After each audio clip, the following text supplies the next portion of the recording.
بسم الله الرحمن الرحيم نحمد ونصلي على رسول الكريم أما بعد Alhamdulillah, we are on the 31st session of spiritual discourses, and we are discussing the merits of modesty and humility, because modesty and humility, that is a cure for the ailment of pride and arrogance and stupidity. Once Nabi Akram Sallallahu Alaihi Wasallam was taking a meal with some of his companions. At the time, a beggar came and stood at his door. He was crippled, being attacked with paralysis, and the people began to dislike him.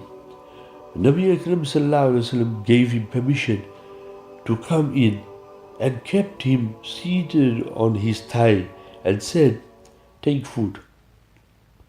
A man of the Quraysh saw this and prohibited him, being greatly disliking to him.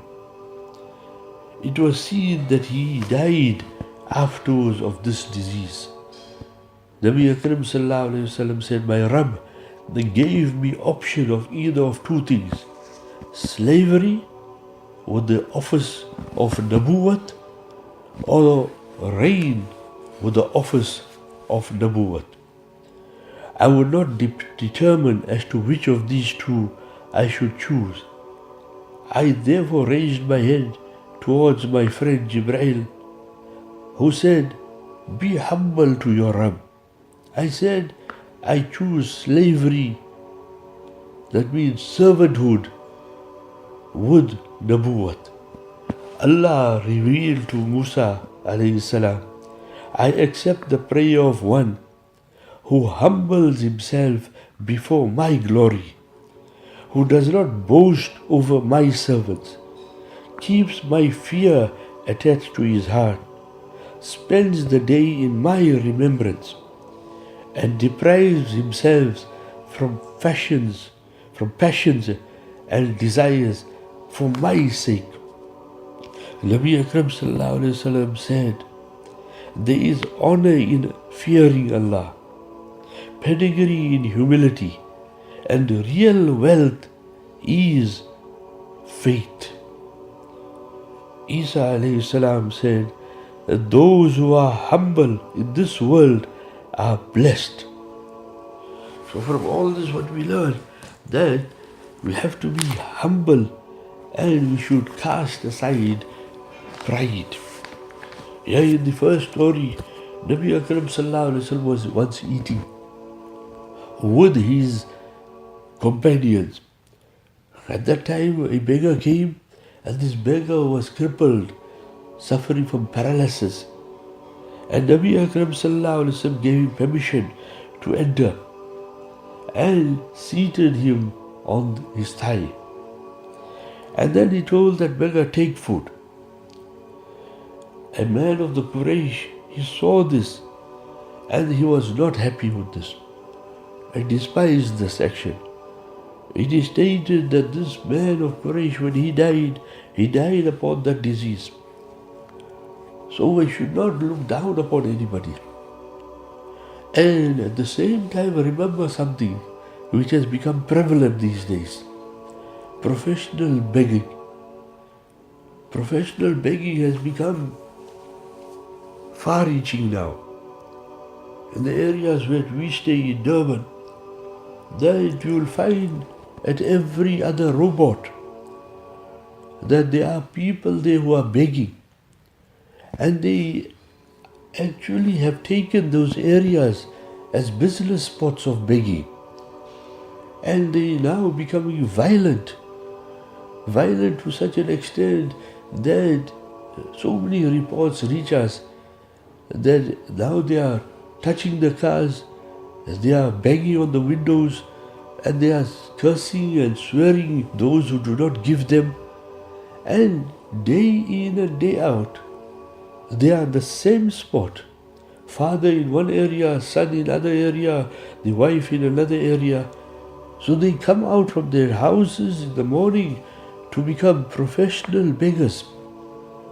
And in some areas and spots, you will find that In the first hours, certain beggar. And the next 6 hours, another beggar. And the next 6 hours, another beggar. How we know this? That when you're going for one salat, you'll find some set of beggars. And you're going for the next salat, another set of beggars. Now what is the Sharia ruling of this? The Sharia ruling of this is do not encourage, do not give them. And because they have made this begging into a professional exercise. And the Sharia is very clear that we should not be encouraging this. And they at one stage were called, all of them were called. And they were lectured to and said, here, whatever your monthly needs are, we'll give it to you all. They said, no, we earn much more by begging. So such beggars, they do not require your mercy, compassionate, and do not feel guilty. Because by giving them, you're encouraging them.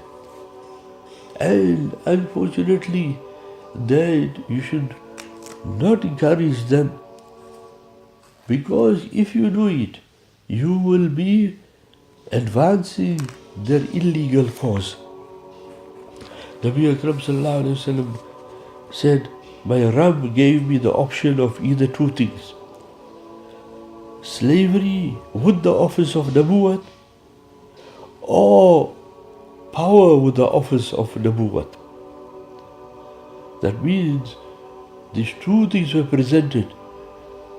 Nabi Akram sallallahu alayhi wa sallam says that he could not make up his mind. So he looked towards Hazrat Jibreel alayhi salam, who said, be humble to your Rabb. Because this is the formula of success. Nabi Akram sallallahu alayhi wa sallam said, I chose slavery with Nabuwat. So can you imagine, even the Nabi of Allah subhanahu wa ta'ala was tested that what he is going to choose. Is he going to choose this power of kingdom, this power to enforce with pride? Nabi Akram sallallahu alaihi wasallam chose Nabuwat. He chose humility with Nabuwat. And that is why, alhamdulillah, Islam spread.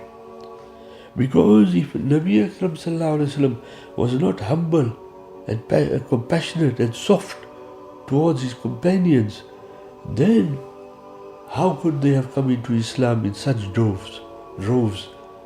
And then Islam did not spread by pride and arrogance. Islam did not spread by the sword.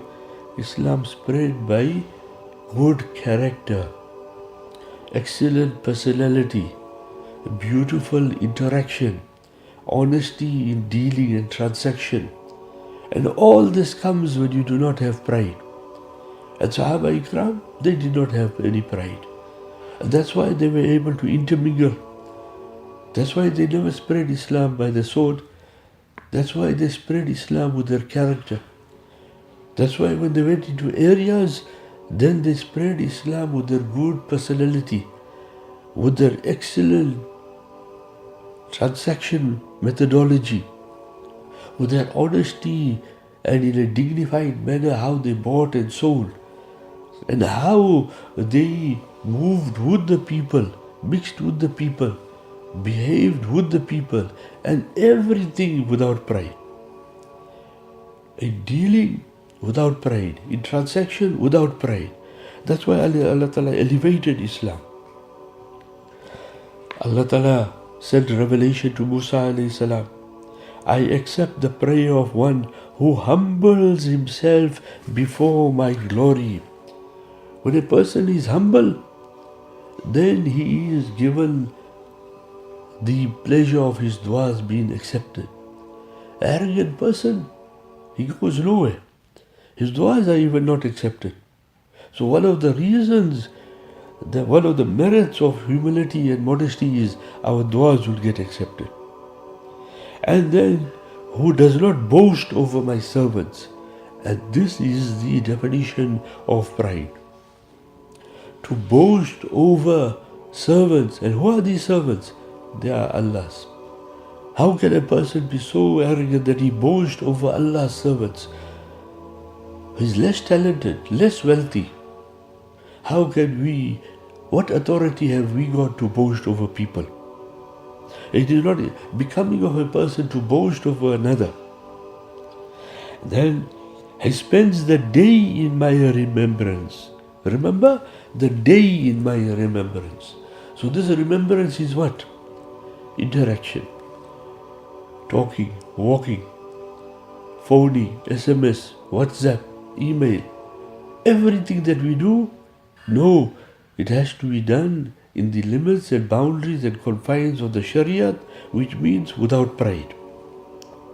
And this person deprives himself from passions and desires for my sake. That means this person is in full control. And that's why the month of Ramadan is given to us, so that we learn how to control passions and desires. For who? For the pleasure of Allah. So what we have to do is that every time we have to have this in checks and balances, that there must be no pride in the heart. And the servant keeps my fear to his heart. A person who has got a fear of Allah, inshallah, he will not do anything wrong. Fear of Allah in the heart means that I'm going to have this concept and belief entrenched in my heart. I'm going to stand before Allah. This is fear, not fear of Allah like how you fear a lion. No, that's some other fear. But this fear that what I am doing is Allah going to accept. What I am doing, that am I doing it as per the Shariat of Nabi Akram Sallallahu Alaihi Wasallam. This fear that Allah must not reject it, Allah must accept it. And this fear will come when a person has got no pride. Otherwise he'll behave like an animal. He'll behave like a person got no laws and regulations and rules to follow. That's why Nabi Akram Sallallahu Alaihi Wasallam said, there is honor in fearing Allah, and real wealth is Iman. Real wealth is Iman. Why? Because when you got Iman, then all the merits pertaining to modesty and humility will be visualized by us, recognized by us.